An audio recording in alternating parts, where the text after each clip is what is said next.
Já parou para pensar que só existe cultura com energia? E é por isso que a Petrobras é a maior patrocinadora da cultura brasileira.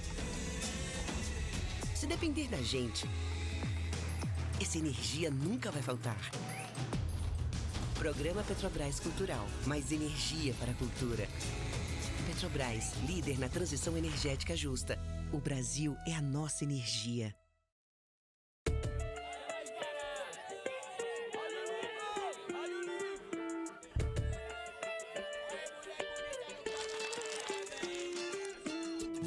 Sejam todos e todas bem-vindos à Feira do Livro 2025. A Feira do Livro é uma realização da Associação 451, da Maré Produções Culturais e do Ministério da Cultura por meio da Lei Rouanet, incentivo a projetos culturais.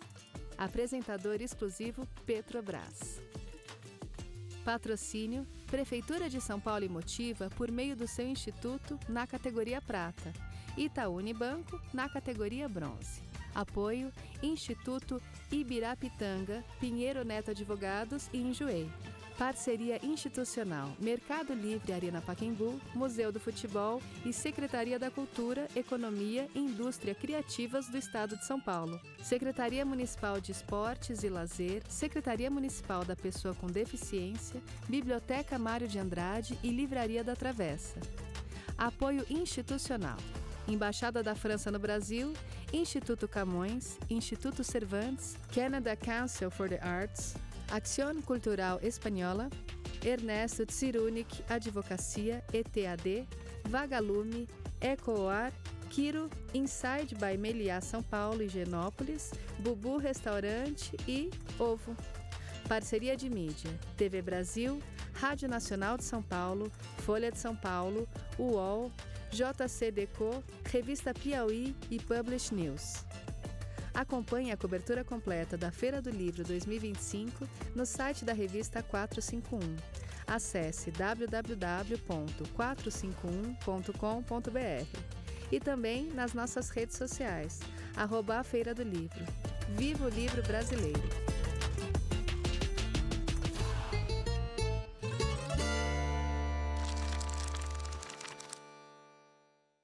Vamos começar o nosso dia, vai ser um grande dia, como eu falei agora há pouco, e ele começa em grande estilo, celebrando o nosso maior escritor, né? Eu vou aqui primeiro fazer um agradecimento, através da Lei Rouanet de Cultura, do Ministério da Cultura, a Petrobras apresenta a Feira do Livro 2025, que conta com o patrocínio da Prefeitura de São Paulo, da Motiva e do Itaú Unibanco. Agradecemos a todos os patrocinadores dessa edição, em especial à Petrobras, por acreditarem, assim como nós, que a cultura move a economia. É isso. Eu vou convidar aqui, então, para o palco os nossos convidados. Hélio de Seixas Guimarães. Seja bem-vindo, Hélio. Palmas para o Hélio. Seja bem-vindo. Por favor, pode se acomodar aqui no canto. E para fazer essa mediação, para entrevistar o Hélio, eu chamei a Yasmin Santos, que é uma grande jornalista, editora e escritora também. Yasmin, seja bem-vinda ao palco Petrobras. Tudo bem? Seja bem-vinda, por favor, pode se sentar. Pois é, nós estamos aqui, essa Feira do Livro está acontecendo nesse dia de aniversário do Machado de Assis, então a gente não poderia deixar de celebrar. E também acontece, ao mesmo tempo em que no Rio de Janeiro acontece a Bienal do Livro, que é um evento da maior importância e que marca a homenagem ao Rio de Janeiro como capital mundial do livro, né? Vocês sabem que isso desde acho que maio, o Rio é a capital mundial do livro, é um título da Unesco e a gente está celebrando o Rio de Janeiro também em algumas mesas nossas aqui da Feira do Livro. Essa é uma delas com um grande autor do Rio, uma mediadora carioca também, né? Que nos honram aqui com a presença. Eu acho que o clima que a gente tem na Feira do Livro, a gente gostaria muito que tivesse um pouquinho do clima de frequentar o espaço público que a gente vê no Rio de Janeiro, que é um exemplo, né, para todo mundo, e também a capacidade de um autor como Machado nascer num território tão maravilhoso como o Rio é e se multiplicar pelo país, né? Então é isso. Eu deixo vocês aqui com a Yasmin e o Hélio. Muito obrigado, gente. Valeu. Bom dia, obrigada. Adorei começando com elogios ao Rio de Janeiro. Nada que carioca mais gosta do que chegar em São Paulo e falar bem do Rio. Enfim, muito feliz de estar aqui, de estar com o Hélio para falar de Machado, que completaria, né, e completa 186 anos hoje. Hoje é aniversário dele. Eu acho que a gente não vai cantar parabéns no final e não vai ter bolo. Isso a gente vai ficar devendo um pouco. Mas a gente vai fazer uma conversa muito boa. Eu vou te apresentar formalmente. Assim, o Hélio de Seixas Guimarães é professor livre-docente da Universidade de São Paulo, a USP, é pesquisador da obra de Machado de Assis, tem mais de 80 publicações, entre livros, artigos, capítulos de livros e textos de divulgação, é organizador e prefaciador da coleção Machado Fora da Caixa, todos os livros de Machado de Assis, que foi lançado pela Todavia em março de 2025. Eu queria começar te perguntando, né, remontando o seu relacionamento com Machado de Assis, que é esse autor que todo mundo, de alguma forma, conhece no Brasil, né, porque está nas escolas há muito tempo. Faz mais de 30 anos, ou 30 anos, que você pesquisa ele, só que no seu mestrado você está pesquisando outra coisa. No doutorado, que você entra de cabeça e continua. O que te chamou a atenção? O que te interessou, te despertou para Machado de Assis? Bom, bom dia a todos, todas. Obrigado pelo convite, a Feira do Livro, pelo convite para estar aqui hoje. Obrigado, Yasmin, pela apresentação e pela pergunta. Bom, de fato, é uma relação já longa, né, de 30 anos, em que eu tenho estudado, né, basicamente quase todo dia eu penso em Machado de Assis, leio alguma coisa de Machado de Assis ou sobre Machado de Assis. Um percurso longo, começou, na verdade, pequeno. Eu tinha 10 anos de idade quando eu peguei na estante do meu pai. Ele tinha uma coleção, que é a coleção da Jackson, que é uma coleção em 31 volumes, que provavelmente muitos de vocês conheceram, capa verde ou marrom. E eu peguei o Helena, né, que é um romance que, naquela época, nos anos 70, ainda era mais lido do que é lido hoje. E li esse romance e, a partir daí, fui lendo outras coisas do Machado, quer dizer, uma leitura muito infantil, quase, aos 10 anos. Depois li no que hoje é o ensino médio, né, no colegial. Depois fui fazer faculdade de letras, li na graduação, né, fui aluno do professor Alfredo Bose, aqui na USP.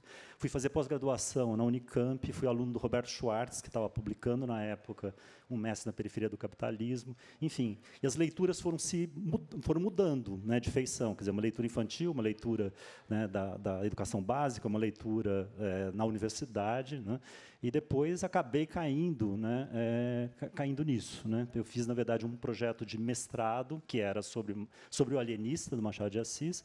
Entrei na Unicamp com esse projeto de mestrado, fui aluno do Roberto Schwartz, isso em 88, 89. O curso dele era sobre Um Mestre na Periferia do Capitalismo. Eu falei, puxa, não tem mais nada a se falar sobre Machado de Assis, né? Então, eu recuei, né? Eu desandei o caminho, para usar uma expressão machadiana. Falei, não, né, não é para mim, né?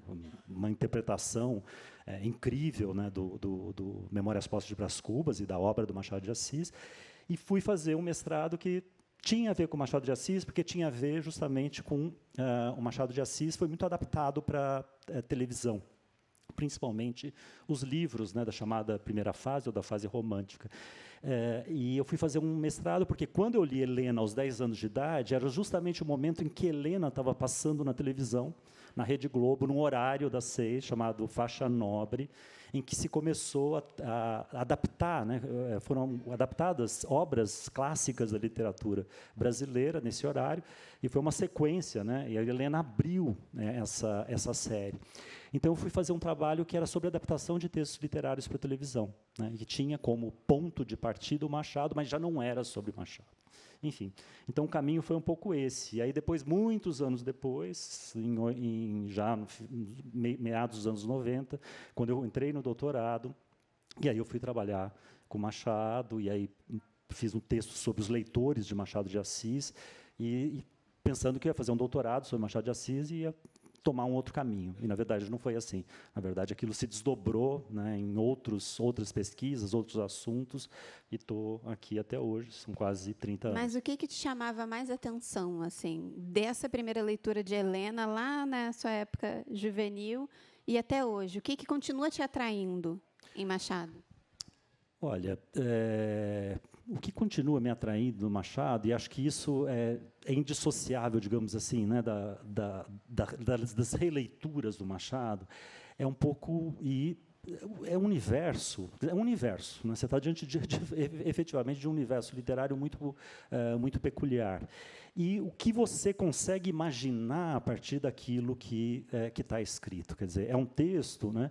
É um texto que não é, mesmo os romances, os primeiros romances, é um texto que tem uma abertura para o leitor, para a imaginação do leitor, né? Para coisas que você não compreende, né, numa primeira leitura, e que depois, numa segunda leitura, você compreende de uma outra, né, você compreende ou compreende de outra maneira, que nessa leitura seguinte, eu acho que o fascínio do Machado de Assis, e acho que um pouco a história também das leituras mostra isso, né, quer dizer, não é uma questão só individual, né, de um indivíduo lendo o texto, mas coletivamente, né, como como as mudanças, as leituras do Machado de Assis vão se transformando ao longo do tempo, o sentido tanto da figura do autor Machado de Assis como da obra dele, né? Então, eu acho que é isso, é um pouco um transporte, de uma certa maneira, para um mundo, né, que parece remoto, né, que é o século XIX brasileiro, o Rio de Janeiro, um Rio de Janeiro, em grande medida, senhorial, sobretudo nos romances, né, mas em que as questões que estão sendo tratadas ali, facilmente, assim, com poucas chaves, você compreende que aquelas questões elas não são remotas, são questões, né, que dizem respeito, né, ao seu presente, à sua experiência, ao presente né, ao tempo, né, que você vive. Então, acho que esse é um fascínio, assim, algo. Acho que quando eu li Helena tinha isso, né, de alguma coisa muito distante para um menino de 10 anos morando no interior de São Paulo, né, lendo aquilo do Rio de Janeiro, enfim, que eu nem conhecia, talvez naquele momento eu conhecia muito mal, mas aquilo, de alguma maneira, né, que tinha algo da situação, de inadequação, né, da personagem, por exemplo, ao meio em que ela está, né, que, de alguma maneira, aquilo dizia respeito a mim também. Né, eu me sentia muito inadequado, né, na cidade onde eu nasci, tanto é que eu saí de lá aos 14 anos e planejei, a partir dos 11 anos, a saída, né, dessa cidade. Então, acho que são essas questões, mas, enfim... eu acho que justamente é isso, quer dizer, é a abertura que o texto do Machado coloca, né, para os seus leitores, né? Acho que isso é o mais fascinante até hoje para mim no Machado. Assim que eu vi a coleção, né, eu vi que você organizou e prefaciou todas as obras, são 26 títulos, se eu não me engano. Apesar desse longo relacionamento que você nos contou agora de relação com o Machado, é um outro desafio, né? Eu queria que você contasse um pouco qual foi o maior desafio nisso de reorganizar as obras de Machado e prefaciar todas. Que você já tinha se debruçado sobre a crítica, né, que é o seu estudo de doutorado, como a crítica lia Machado, a recepção de Machado, mas como é ser a pessoa que organiza e, ao mesmo tempo, direciona o olhar, né, quando você prefacia uma obra. Foi realmente um desafio. São 25 títulos, né? São 25 livros que o Machado publicou em vida. Né? E mais um título, que é Terras, que é o 26º volume, que é depois eu até posso falar um pouquinho sobre esse corpo estranho, digamos assim, dentro do conjunto dos 25 livros. Eu acho que o desafio ali era estabelecer critérios, né, para o texto, né, de até que ponto a gente modernizaria, digamos, o texto do Machado. Né? Então, acho que esse é um grande desafio de quem edita um clássico, de quem edita um texto do século XIX. Né? Então, essa é a primeira coisa. A gente fez praticamente um manual, né, de redação, exatamente um manual, né, para a fixação e para o estabelecimento do texto, prevendo, né, os vários casos, e esse manual foi sendo também repensado à medida que a gente avançava e se aprofundava no trabalho.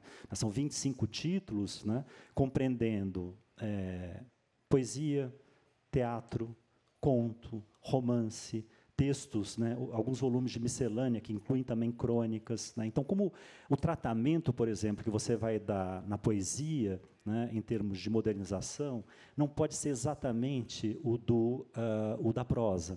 né? Porque na poesia tem uma questão da contagem métrica, né? Tem contrações que são feitas, então variantes que são utilizadas pelo escritor, que se você interfere naquilo, você pode mudar, né, a métrica do texto, né? Então, esse foi o primeiro desafio, a questão do estabelecimento do texto.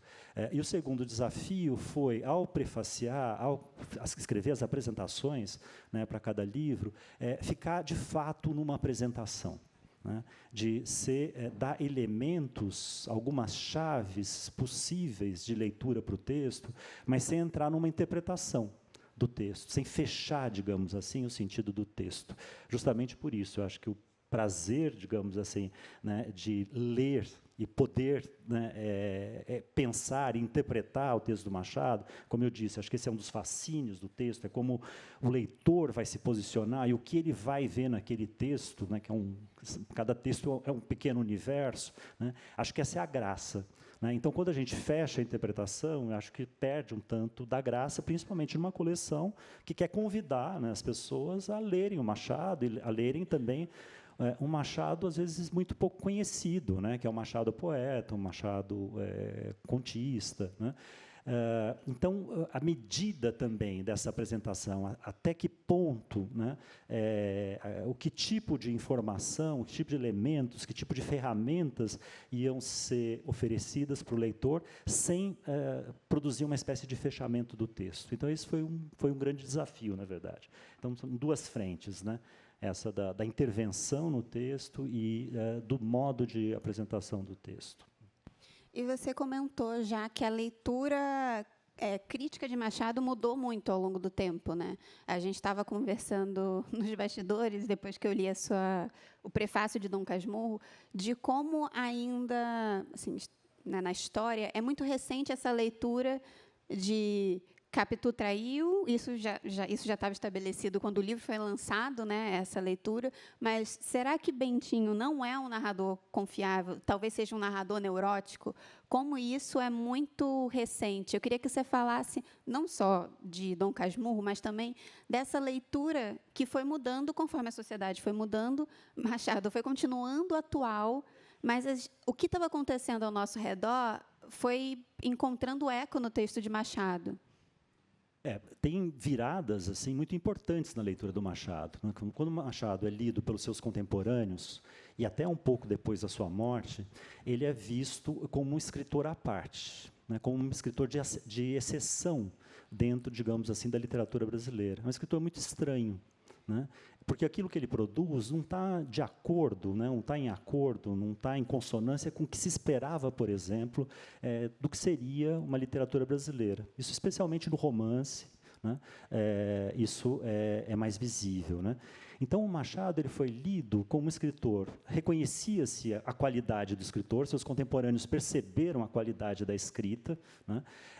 Mas o valorizaram muito por isso, né? Por uma certa correção, por uma certa elegância de estilo, mas ele foi muito lido como um escritor que não tratava das questões centrais do seu tempo, né? E do seu país e do Brasil. Como se fosse um escritor, ele foi chamado de francelho, né? Um escritor vitoriano, né? Um escritor ático, né? Grego, né? Clássico, mas muito pouco conhecido contemporaneamente como um escritor que estivesse falando do Brasil, né? Então, ele foi lido muito pela negativa. Né, não tem o Brasil, não tratou das grandes questões que o Brasil vivia no século XIX, né? Um escritor que não fez uma intervenção clara, né? Política, né? Então, ele foi muito tratado como esse escritor, assim, um escritor elegante, né, mas um escritor um pouco fora de série, né, como se alguém que tivesse vindo de um outro lugar que não o Brasil.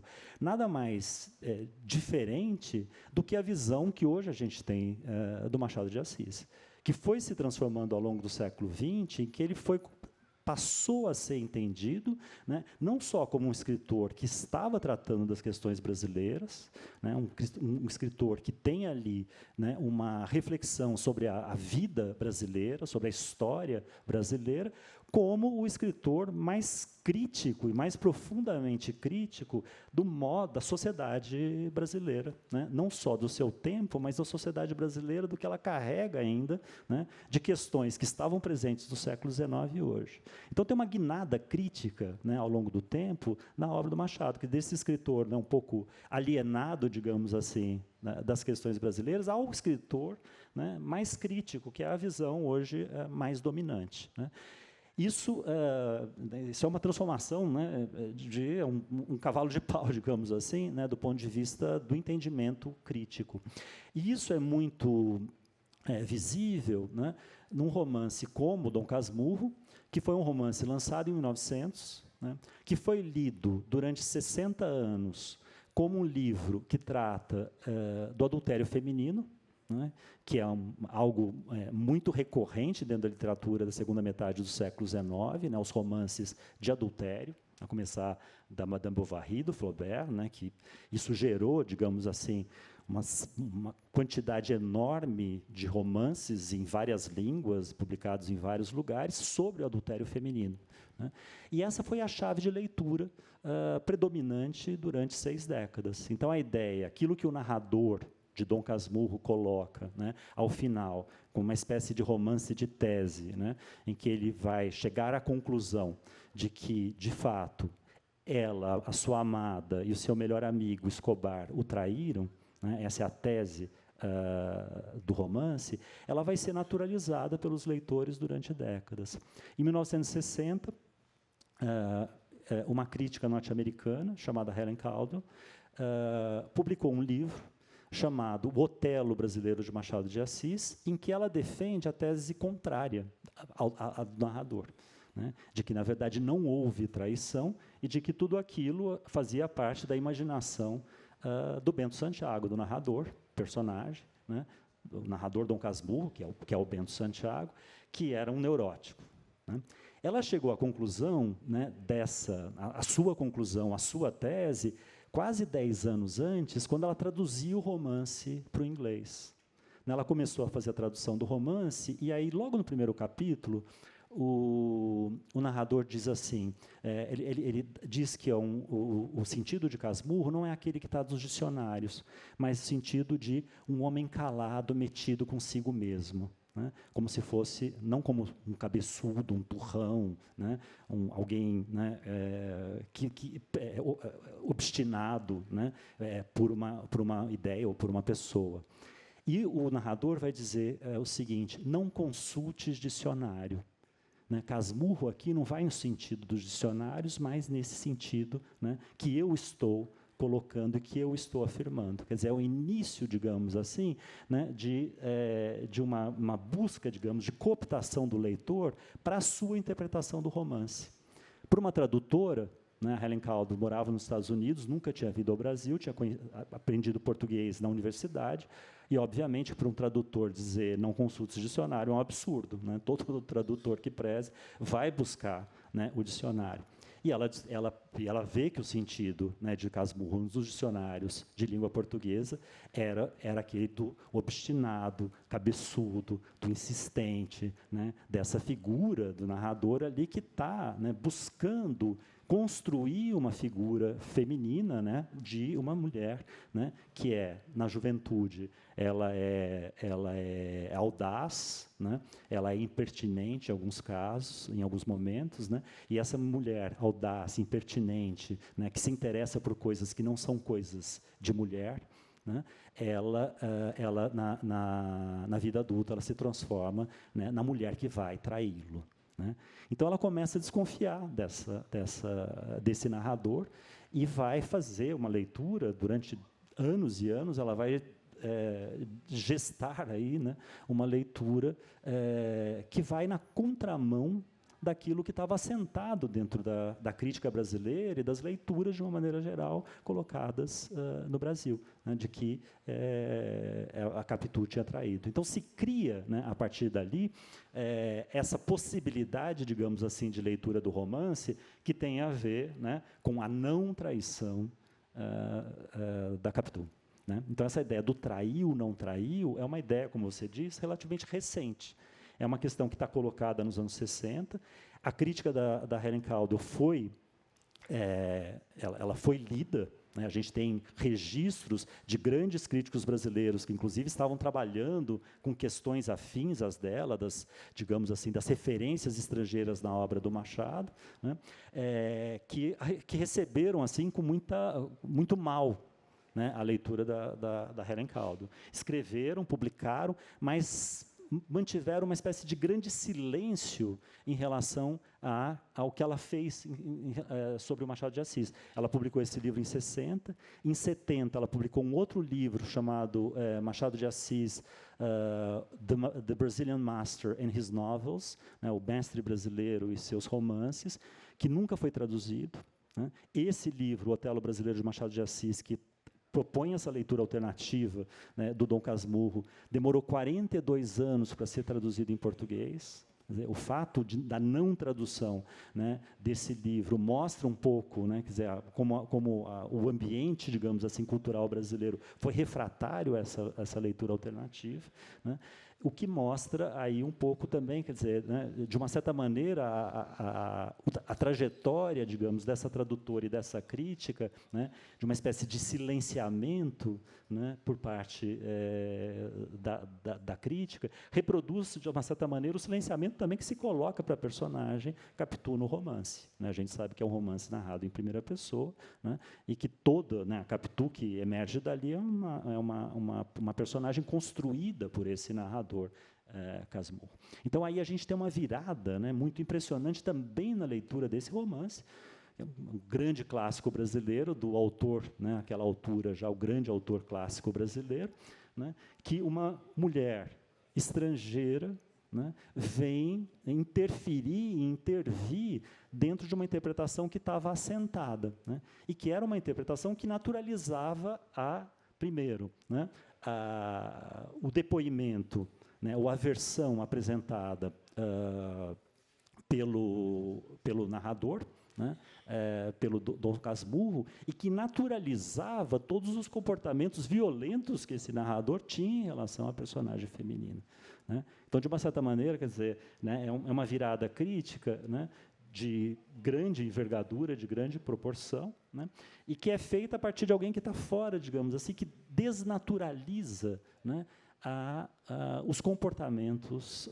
daquele narrador, né. Então, tem isso no Machado é muito fascinante também, né, como né, e há outras transformações, digamos, na leitura ao longo do tempo, mas aí a gente está, de fato, diante de grandes guinadas do leitor nada crítico, né, um pouco alienado da realidade brasileira, ao escritor mais profundamente crítico do Brasil e da sociedade brasileira, e essa leitura especificamente do romance, né, que é um romance de adultério que vira um romance sobre o ciúme masculino, né, e com todas as implicações que isso tem. O ciúme masculino num país patriarcal, escravocrata, quer dizer, até onde o ciúme pode ir, né, em termos de ação, né, em termos de violência, em termos de silenciamento, né, dentro de um ambiente social, dentro de uma sociedade como a sociedade brasileira, do século XIX e para além do século XIX. Né? A história da leitura e do silenciamento da Helen Caldwell coloca, né, uma espécie de mostra, né, de que esse silenciamento permanece, o silenciamento de uma voz feminina, né, audaz, que desafia, né, as estruturas, digamos assim, e as interpretações, as leituras estabelecidas.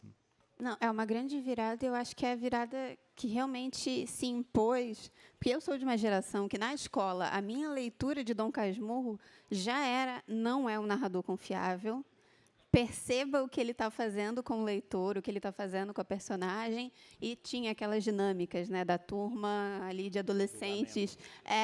Ela traiu ou não traiu? É ele que é paranoico ou não é? Mas não sei também se eu tive muitas professoras mulheres também que se sensibilizaram, mas parece que teve essa resistência no início, mas essa ficou como uma teoria, né? Tipo, talvez tenha sido a intenção de Machado ser dúbio, porque esse narrador dúbio se repete em outros romances, né? Se torna uma característica dele.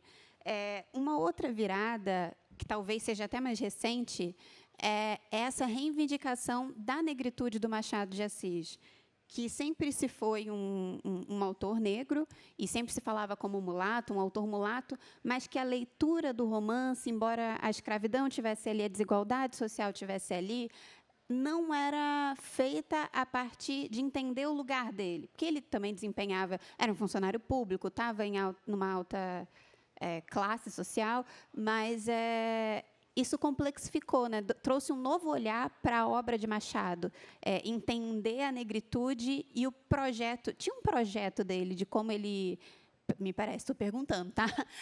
De como ele descrevia essa aristocracia e como ele demonstrava essas relações de poder. Então, também aí, né, na questão da pertença étnico-racial do Machado de Assis, é impressionante como isso vai mudando ao longo do tempo, né? Então, a gente sabe, né, o Machado de Assis, pela certidão de nascimento, ele é filho, né, de um homem que, por sua vez, o pai dele era filho de pardos forros, né? Então, forros porque uma vez em algum momento escravizados, né? Então ele é filho de ex-escravizados. Você tem a afrodescendência do Machado, ela está atestada ali, né, nesse assento de batismo, né, a certidão de batismo. Ele nasce branco. Quando ele morre, né, ao longo de toda a vida, né, há vários registros, né, que ele é referido como um homem de cor, né, ou trigueiro, né, ou mestiço, né, essas questões são colocadas durante a vida dele, mas quando ele morre, né, isso hoje já é bem sabido, mas também é algo relativamente recente, o Machado morre, né, e no atestado de óbito dele aparece funcionário público, cor branca, né? Então, veja, ele nasce, né, ele é afrodescendente no nascimento e morre branco. Ao longo do século XX, em um determinado momento, a crítica, né, vai afirmá-lo, e aí afirmar de uma forma positiva e não negativa, não como um defeito, como vai fazer, de uma certa maneira, o Silvio Romero, que foi um crítico muito importante do século XIX, um historiador da literatura, né, que escreveu sobre Machado de Assis. O primeiro livro sobre Machado de Assis publicado, ainda no seu período de vida, é do Silvio Romero, em que essa questão da raça, né, e a questão do mestiço, né, vai aparecer, né, mas de uma forma negativa, né. Nos anos 30, uma biografia feita pela Lúcia Miguel Pereira, foi uma grande estudiosa do Machado de Assis, vai afirmá-lo, vai caracterizá-lo como mulato, né? Então, a ideia do mulato, e essa ideia sendo uma ideia positiva, né, porque o fato de ser, né, ao mesmo tempo branco e negro, né, de ser mestiço, permitiria a ele um olhar sobre a sociedade, que seria um olhar mais abrangente, isso vai se estabelecer a partir dos anos 30. Né? E isso perdura. Eu, quando estudei, o Machado era mulato, epilético, né, aqueles biografemas que se estabelecem ali nos anos 30, né, mulato, gago, epilético, feio, né, tudo isso aparece dentro da biografia do Machado. É impressionante como uma ideia de feiura é associada ao Machado, e essa ideia de feiura certamente está relacionada a uma questão racial. Até posso depois, né, ler alguns trechos impressionantes sobre o modo como ele é descrito pela crítica. É muito cruel, de uma certa maneira, o modo como essas descrições são feitas. Então, nos anos 30, ele se transforma no mulato, né? E essa denominação vai prevalecer, né, até muito recentemente, quando há uma afirmação da negritude do Machado, né, ou da afrodescendência do Machado. Acho que isso tem um marco ali nos anos 2007, né, quando um professor pesquisador de Minas Gerais, o Eduardo de Assis Duarte, publica um livro chamado Machado de Assis Afrodescendente, né, em que ele vai reunir vários textos em que a questão da cor e a questão racial e a questão da escravidão aparecem, né, de uma maneira muito direta na obra do Machado, né? Então, e a partir daí existem, né, vários estudos, né, que têm buscado, né, na obra do Machado elementos, né, em que a questão racial, a questão da cor, a questão da escravidão, né, se colocam mais ou menos explicitamente. Então, também aí, vejam, né, a gente tem uma mudança, digamos, no entendimento do Machado, que né, nasce como um homem mestiço, morre como um homem branco. Né? Quando ele morre, existe uma carta famosa do Joaquim Nabuco, abolicionista, repreendendo um amigo do Machado e crítico, chamado José Veríssimo, que, na morte do Machado, escreve um artigo dizendo que ele era mulato. Né? Era um mulato, e ainda que se sobressaísse nele um grego da melhor espécie. Era um clássico, é como se a ideia do clássico, do escritor universal, apagasse, de uma certa maneira, as marcas, digamos, de origem, né, da origem étnico-racial do Machado. E o Nabuco dá um pito, dá uma bronca, né, no Érico Veríssimo, fala, não, isso doeria muito ao Machado se ele visse, né, que ele está sendo identificado dessa maneira. Eu só via nele o grego. E aí o grego não é o grego, né, o habitante da Grécia, mas é o grego no sentido do escritor clássico, universal, né, em que essas marcas, digamos assim, étnico-raciais, locais, enfim, se perdem. Né. Então, é muito impressionante isso também, quer dizer, também é uma outra mudança, né, e eu acho que a gente está aprendendo hoje, justamente neste momento, a entender as consequências, né, da leitura do Machado como escritor negro. Né? Então, é um dado, digamos assim, da biografia, né? Mas de que maneira que isso se traduz na própria, essa experiência de um homem, né? Que é filho de que é neto de Pardos Forros, né?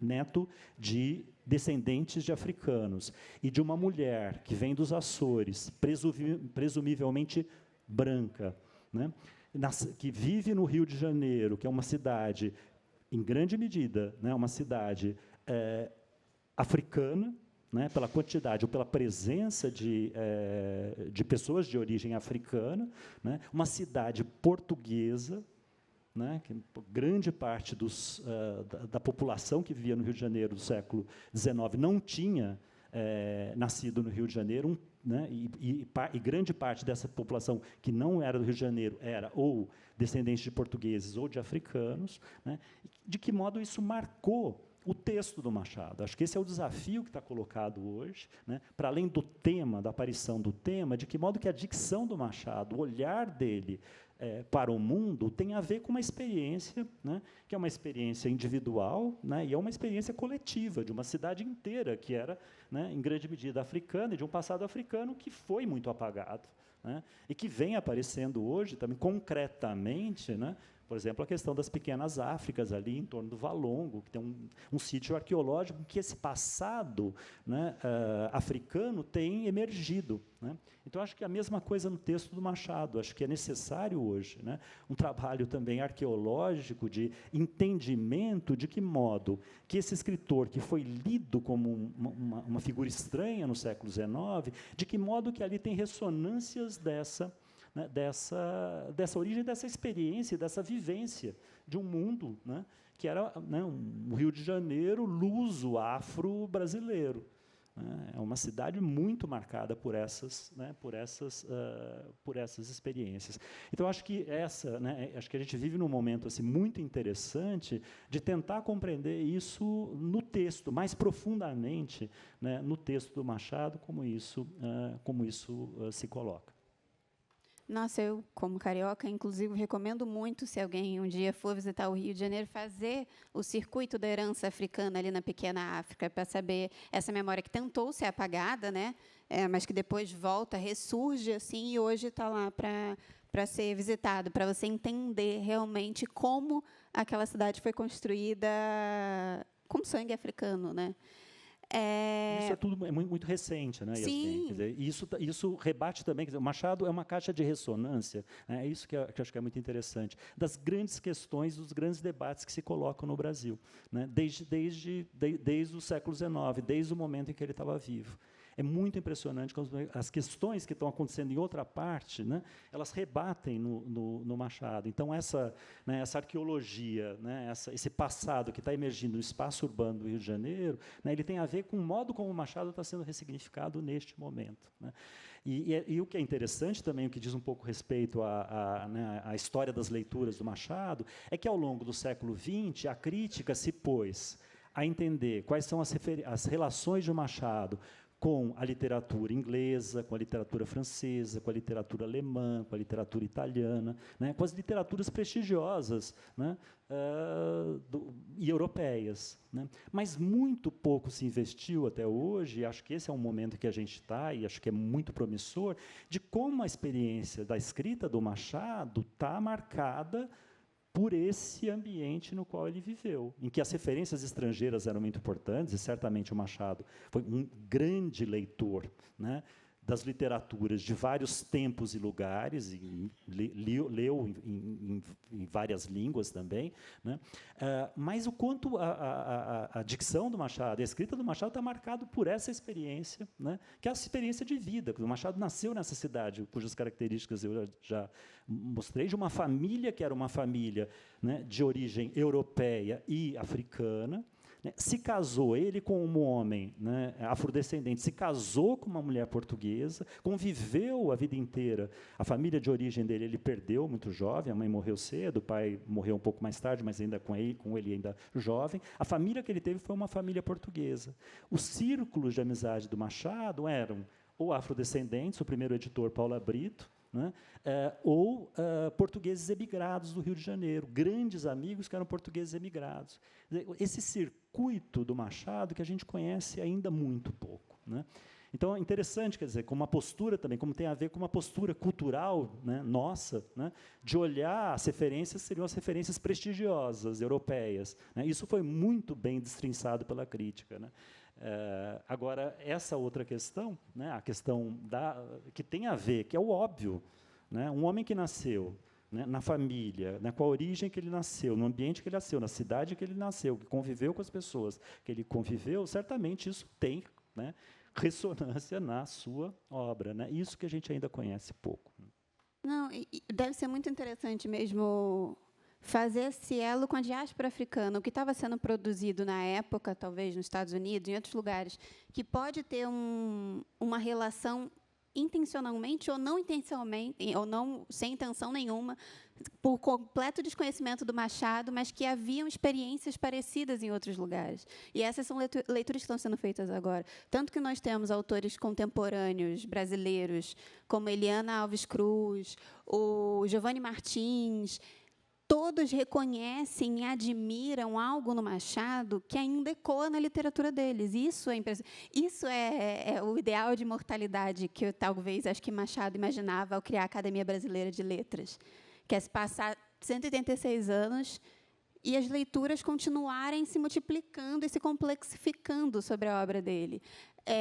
A gente falou um pouco sobre esses narradores não confiáveis, que estão em Dom Casmurro, está também em Memórias Póstumas de Brás Cubas, estão em vários títulos.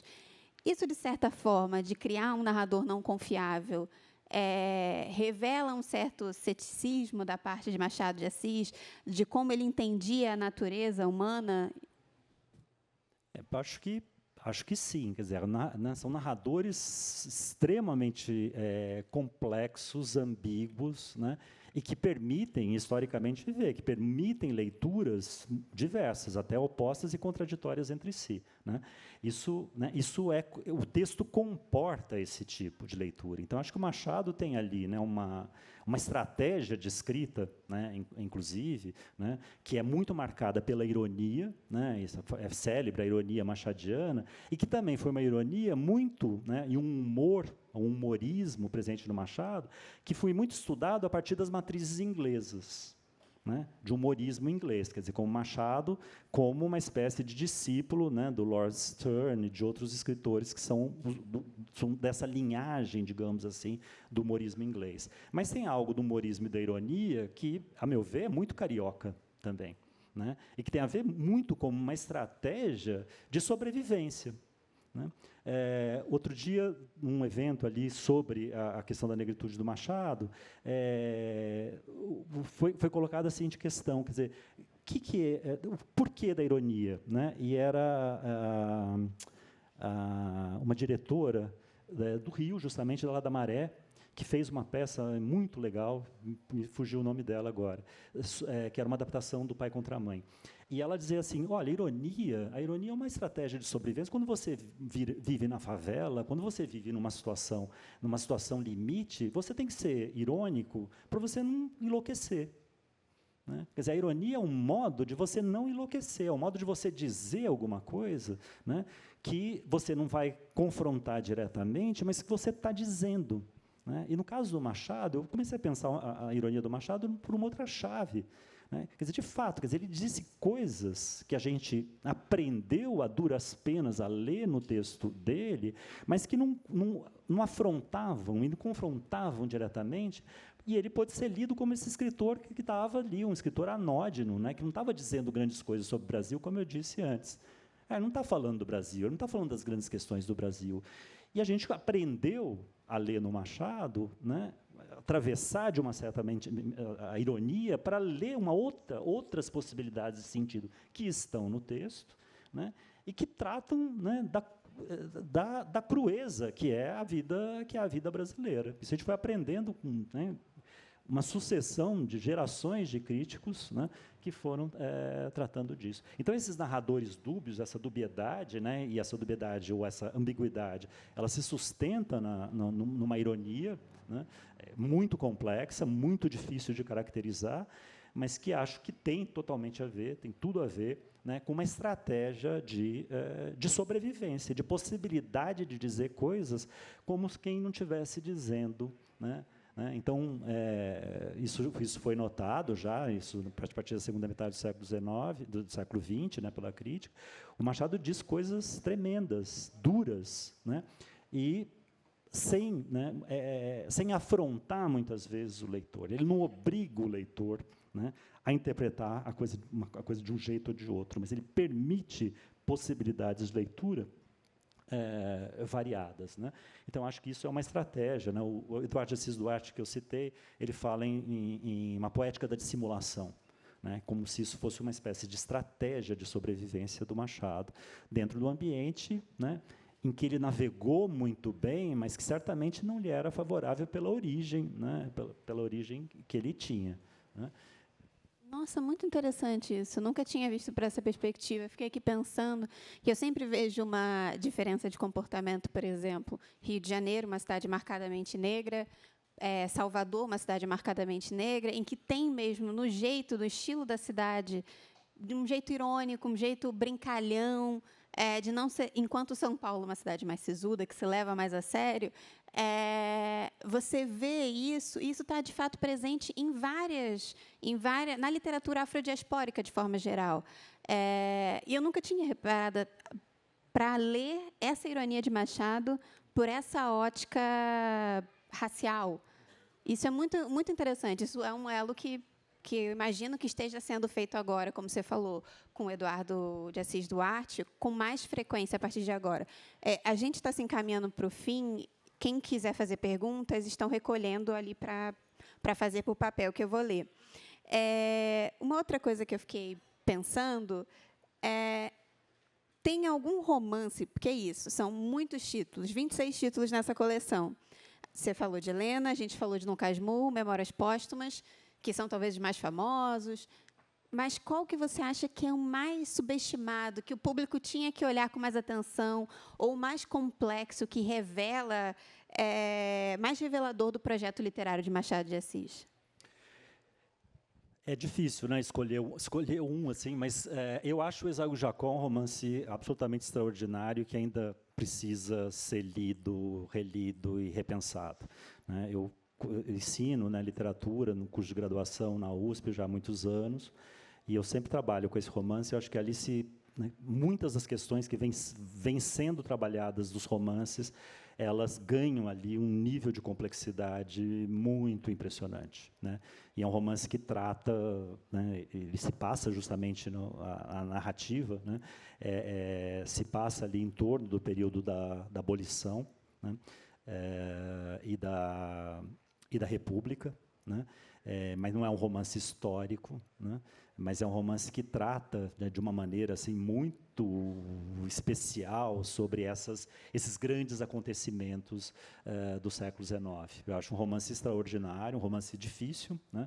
É um romance repetitivo, né? Inclusive o narrador do romance, que a gente não sabe exatamente quem é, faz graça com isso, né? Ele vai se repetindo, né? Então tem uma ideia de uma repetição, tem uma ideia de que as coisas mudam e não mudam, né? Então muda o regime, mas as coisas substancialmente não mudam, a abolição, mas as coisas não mudam substancialmente, né? Então tem algo do enredo, né? Essa espécie de um círculo, né? Uma espécie de um giro em falso, né? Que eu acho que tem muito a ver com o modo como o Machado percebe um pouco as questões, né, humanas e as questões históricas no Brasil, quer dizer, de um girar, né, um pouco em falso, de uma espécie de uma eterna repetição, né? E se a gente vê a história do Brasil, de fato, ela é uma história terrível, né? Em que as coisas vão se repondo, né? As estruturas, né, elas vão se repondo, e quando a gente acha que as coisas estão andando, né, elas sofrem um retrocesso, né? Então, eu acho que esse é um romance assim que eu considero muito especial. O primeiro romance do Machado também, Ressurreição, né, me parece um romance extraordinário, pouco lido, né, mas é um romance também que muita coisa está colocada ali, né? Agora, eu lembrei disso que a gente estava falando, de uma outra leitura. Tem um pesquisador afro-americano, que é o Henry Louis Gates Jr., que, quando ele lê a literatura negra produzida nos Estados Unidos, em que ele fala dessa ironia, ele fala até de um movimento de signifying monkey, lá, de fazer essa ironia para falar o que não pode ser dito, mas não vai ser levado tão a sério, mas, ao mesmo tempo, você está confrontando. Tem até um livro dele, que eu sou editora da companhia, que a gente trouxe, que é o Caixa Preta, Escrevendo a Raça, em que ele passa por Toni Morrison, passa por Richard Wright, os grandes autores negros da literatura afro-americana, para trazer como isso permanece, com projetos estéticos e literários completamente distintos, mas que como aquilo aparece em cada um deles. Agora eu vou começar a ler as perguntas do público, porque a gente já está no nosso finalzinho. Perguntaram aqui: é possível reconhecer que Machado estava muito além da sua própria época? E qual é a importância da Academia Brasileira de Letras na história do Machado? Então, eu gosto de pensar que o Machado estava muito fincado no seu tempo, né, e no seu país. Eu não acredito muito nessa ideia de que alguém antecipa, né? Eu acho que ele viu fundo, né, da experiência, tanto da experiência humana como da experiência social brasileira. Ele foi muito fundo. E por isso que ele tem ressonância, porque as questões das quais ele trata, tanto, digamos, as questões humanas como as questões sociais, elas são muito substantivas, né? E elas continuam a fazer sentido, né? Então, não acho que ele seja um antecipador. Eu acho que é, de fato, um homem que teve uma capacidade de observação do mundo em que ele viveu, né?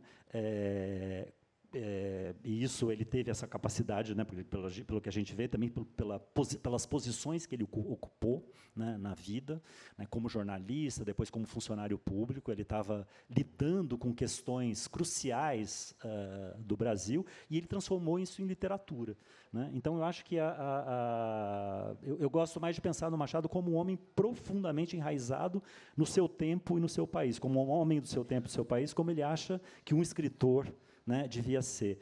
Isso não implica falar só do seu tempo e do seu país, né? Um escritor pode falar das questões, essa reivindicação que ele faz, né, pode falar de questões de vários tempos e lugares a partir dessa experiência. Então, eu acho que a segunda parte da pergunta era, desculpe.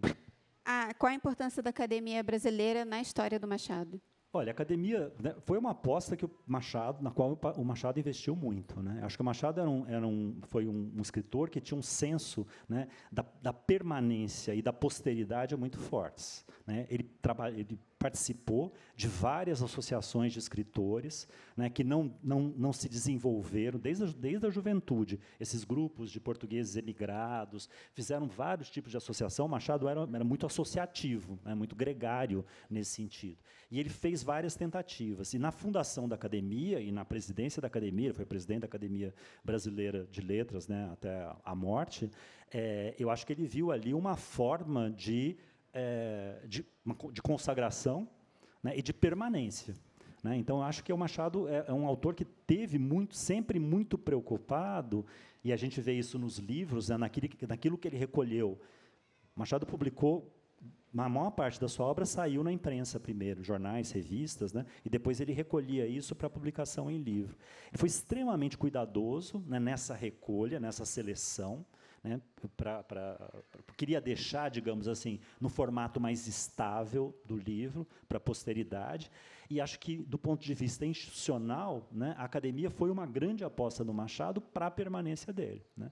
E, de uma certa maneira, né, apesar dos caminhos e descaminhos da academia, ela, né, foi muito eficaz, né? Quer dizer, acho que se há um imortal, né, na Academia Brasileira de Letras é o Machado, não por causa da academia, não só por causa da academia, mas por essas questões todas que a gente tratou. Então, acho que ali foi uma aposta mesmo, né, numa permanência, né, e na sua consagração. O Machado trabalhou muito por isso também, me parece.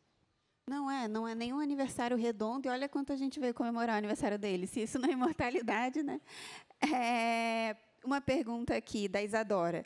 A gente pode afirmar, isso acho que você já falou, né, que Machado se inspirou na literatura europeia, você falou de Madame Bovary, na literatura inglesa, mas, ao mesmo tempo, ele rompeu com a literatura europeia no estilo dele? Eu não sei se ele rompeu, mas assim, a quantidade de leituras que o Machado fez é impressionante. Acho que não há nada semelhante no século XIX brasileiro. Isso a gente vê, né, pelas referências, pelas citações, né, que isso é muito frequente na obra do Machado. É uma obra que ela é muito de alusões, citações e referências a literaturas as mais variadas, como eu já disse, né, no momento em que o modelo, né, quase que obrigatório, era o modelo francês.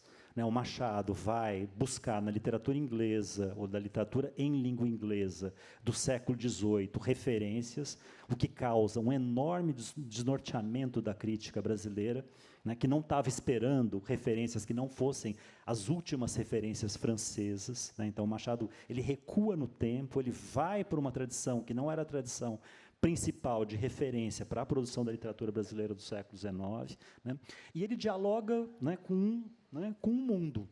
Né, a gente vê na poesia do Machado, sobretudo, né, no início, o Machado foi poeta, publicou vários livros de poesia. As epígrafes que ele utiliza, cada poema tem pelo menos uma epígrafe, tem poemas com 2 epígrafes. E a gente vê a diversidade de autores, de línguas e de tempos, né, dos autores citados por ele. Então, ele faz um diálogo, né, impressionante, quer dizer, é uma enciclopédia, né, da literatura mundial, né, presente no Machado. Agora, ele quase sempre, né, isso não se faz no sentido de uma imitação.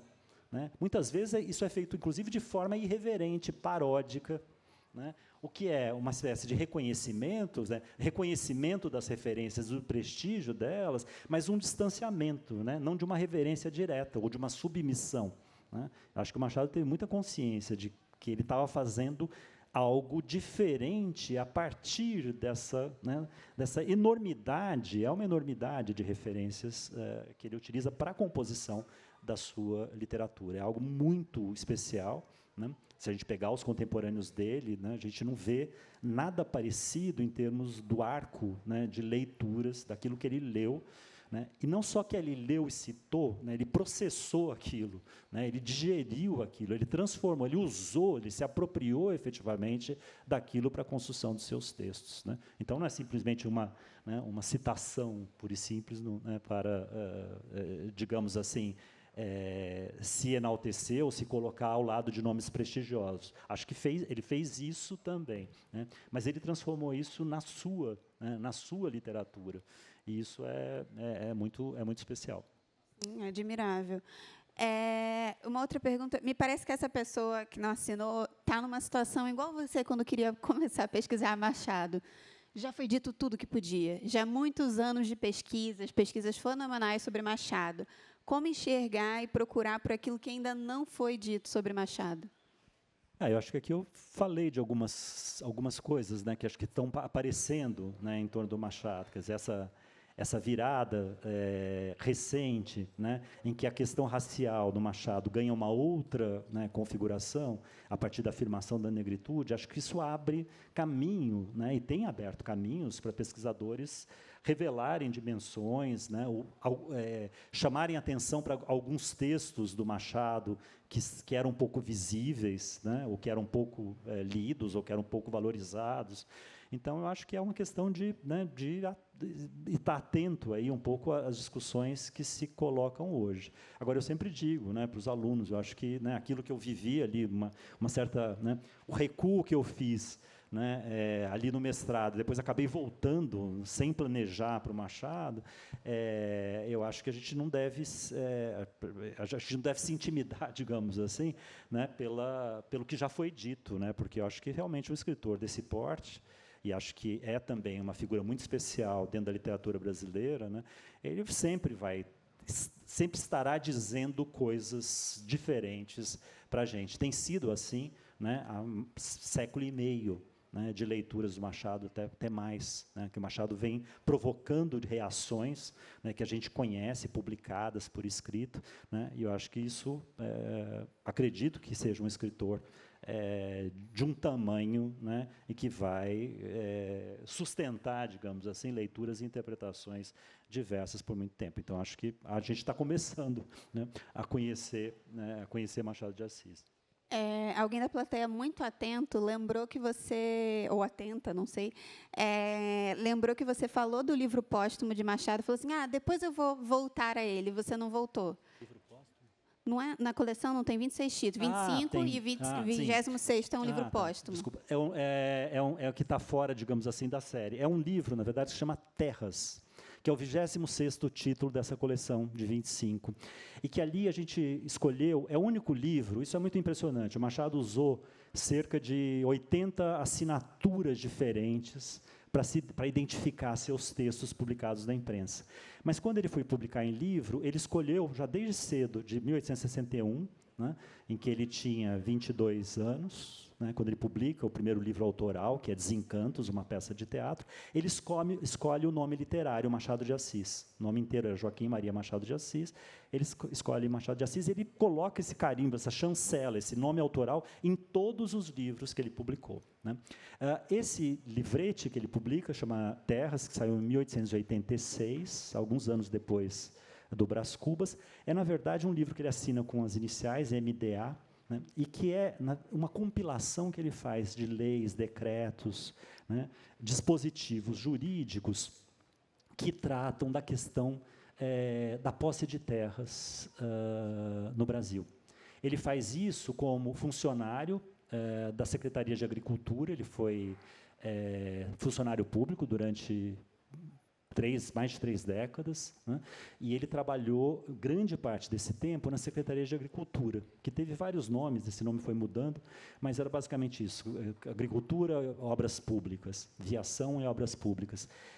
E ele produziu ali, né, uma compilação de leis e estudos que tratavam da questão das terras, e o que a gente quis chamar a atenção com a publicação desse livro é essa atuação do Machado de Assis na secretaria, numa sessão que ele chefiava, e que tratava justamente, né, a partir de 1871, da aplicação da lei do ventre livre, né, a lei, né, que definia que os nascidos a partir daquela data, quando atingisse a idade de 21 anos, seriam livres, o que significava, né, o fim, né, o fim da escravidão, né, de alguma maneira, e a aplicação da Lei de Terras de 1850, que definia o modo de distribuição de terras no Brasil. Ou seja, ele estava num lugar, um posto de observação de 2 questões que eram as questões cruciais do Brasil, a questão do trabalho, né, e a questão da terra, questões muito mal resolvidas, né, até hoje, né. A abolição foi feita, né, sem indenização para os escravizados e sem que tivessem direito a um pedaço de terra que fosse para a sobrevivência. Foram, de fato, lançados à própria sorte no Brasil, né? É um escândalo isso, né? É uma questão dura da gente entender. E o Machado estava nesse lugar, né? Então, esse livro chamado Terras é o livro em que ele não tem nenhuma palavra do Machado, né? Mas tem uma seleção que ele faz das leis, uma compilação, efetivamente, e ele pega a lei e tira trechos que seriam os trechos fundamentais. Isso para dar subsídios para uma revisão dessa lei no momento em que havia pré-abolição, 1886, né? E em que havia uma pressão enorme para a questão das terras em relação aos imigrantes que estavam vindo da Europa, né? Que já existiam as companhias de imigração e de colonização, né? Então, a gente quis chamar a atenção para um lado assim, pouco conhecido, mas acho que vale a pena conhecer, do Machado, e mesmo para ler a obra do Machado, pensar nisso, né? Como esse foi um homem que esteve ali, né, numa posição do poder, né, pensando e observando e, inclusive, arbitrando, em alguns casos, por meio de pareceres, disputas entre senhores escravizados ou entre senhores e outras pessoas que não eram senhoras, não eram donas, né, na reivindicação de terra, de propriedade de terra no Brasil, né? Então, esse é o 26º livro, né, que a gente incluiu nessa coleção. Tem uma biografia de Machado que você indica para ler hoje? Uma pergunta da plateia também.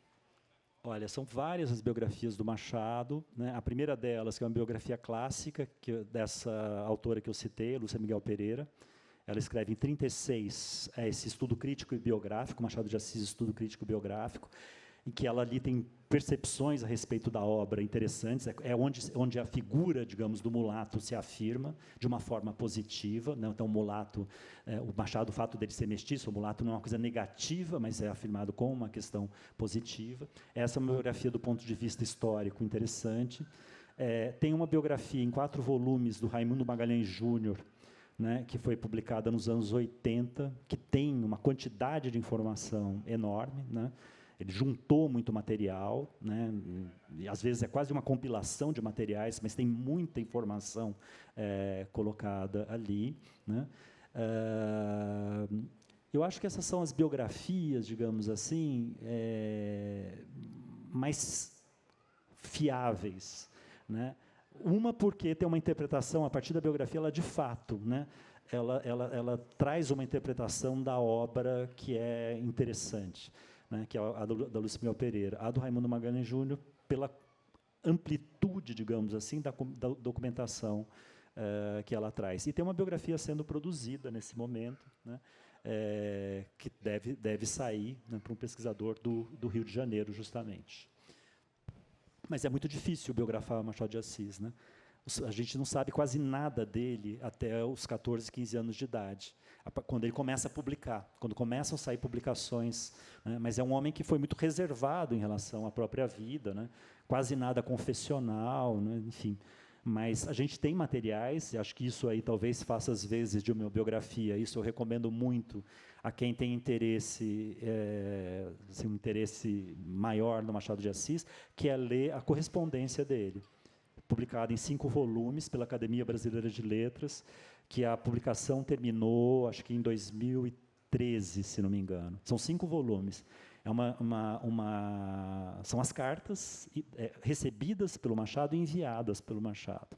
Então, ali a gente tem muita informação, né, do próprio punho, né, do Machado, que é muito pouco confessional, mas volta e meia a gente consegue entrever ali alguma coisa da vida, né, do Machado, ou das opiniões dele sobre as coisas, né? Mas é, de fato, um escritor muito comedido, né, em relação... Ele produz literatura, acho que né, o barato do Machado é fazer literatura, né? Quer dizer, a primeira pessoa para ele, né, referente ao Joaquim Maria Machado de Assis, interessa pouco, né? Ele está dizendo, né, o que ele está dizendo e a partir da sua poesia, a partir do seu teatro, do conto, do romance, por aí vai. Você trouxe um monte de livro, acabou que você não leu. E eu queria perguntar se você não quer ler alguma coisinha, só para a gente terminar agora, a gente já estourou o tempo, lendo algum trechinho de Machado. Eu vou ler, então, Memorial de Aires? Memorial de Aires. Não é spoiler, porque, enfim, não é isso que importa no Machado. Eu vou ler a última entrada do Memorial de Aires, que é o último romance do Machado, que ele publica, sai esse romance, ele começa a circular em julho de 1908, o Machado morreu em setembro de 1908. Então, ainda, né, o livro estava começando a provocar reações, né, eram publicados ensaios, artigos na imprensa sobre a publicação do livro. Isso se mistura com as homenagens fúnebres, né? E ele aqui é um livro que é escrito numa forma de diário, né? E a última entrada desse diário, né, em geral elas vêm datadas, às vezes vem até com a hora em que aquela entrada foi escrita, mas essa última entrada vem identificada como sem data. Ponto. Há 6 ou 7 dias que eu não ia ao Flamengo. Agora à tarde lembrou-me lá passar antes de vir para casa. Fui a pé. Achei aberta a porta do jardim, entrei e parei logo. Lá estão eles, disse comigo. Ao fundo, à entrada do saguão, dei com os 2 velhos sentados, olhando um para o outro. Aguiar estava encostado ao portal direito, com as mãos sobre os joelhos. Dona Carmo, à esquerda, tinha os braços cruzados à cinta. Hesitei entre ir adiante ou desandar o caminho. Continuei parado alguns segundos, até que recuei, pé ante pé. Ao transpor a porta para a rua, vi-lhes no rosto e na atitude uma expressão a que não acho nome certo ou claro. Digo o que me pareceu. Queriam ser risonhos e mal se podiam consolar.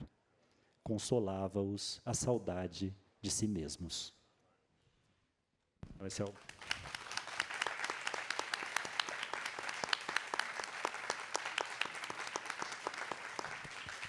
Viva Machado de Assis, essa foi a nossa forma de cantar parabéns para ele.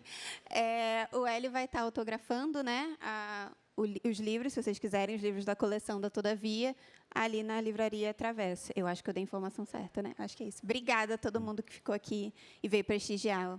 Obrigado pela presença, obrigado, Yasmin. Obrigada, Hélio, claro, tenho que agradecer você também. Obrigada. Muito bem, muito obrigado, hein? Já parou para pensar que só existe cultura com energia? E é por isso que a Petrobras é a maior patrocinadora da cultura brasileira. Se depender da gente, essa energia nunca vai faltar. Programa Petrobras Cultural. Mais energia para a cultura. Petrobras, líder na transição energética justa. O Brasil é a nossa energia. São Paulo é arte, cultura e criatividade, com mais de 200 espaços culturais da Prefeitura de São Paulo em todas as regiões da cidade. E grandes eventos, como a Virada Cultural, que em 2025 reuniu cerca de 5 milhões de pessoas. Neste ano, a Secretaria de Cultura e Economia Criativa já promoveu mais de 5 mil atrações gratuitas e 319 milhões de reais foram anunciados em editais de fomento. Isso é São Paulo, cidade de todas as artes. O brasileiro não sabe ser pequeno. É da nossa natureza mover a vida como gigantes. Por isso a CCR, maior empresa de infraestrutura e mobilidade do Brasil, está movendo a sua marca para um novo momento. A CCR agora é Motiva. Mais do que estradas, trilhos e aeroportos movendo o Brasil. Uma marca que já nasce gigante, como você. Motiva. Você nos move.